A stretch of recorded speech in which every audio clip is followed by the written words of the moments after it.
Adani group వాళ్ళ చేత 300 మెగావాట్ల డేటా సెంటర్ను ఎస్టాబ్లిష్ చేసే కార్యక్రమం.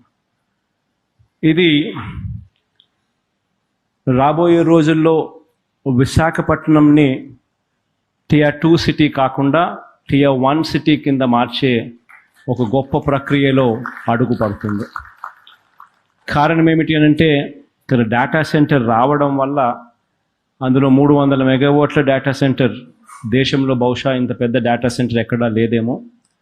ఈ స్థాయిలో ఇంత పెద్ద కెపాసిటీతో డేటా సెంటర్ ఇక్కడ రావడం వల్ల ఏకంగా సింగపూర్ నుంచి సబ్మెరైన్ కేబుల్ కూడా విశాఖపట్నంకు తీసుకొచ్చే ఒక గొప్ప కార్యక్రమం కూడా జరుగుతూ ఉంది. ఇందులో భాగంగా ఎప్పుడైతే ఈ స్థాయిలో సబ్మెరైన్ కేబుల్ రావడము, ఇక్కడ డేటా సెంటర్ కూడా విశాఖపట్నంలో ఏర్పాటు చేయడము, ఈ రెండు జరగడం వల్ల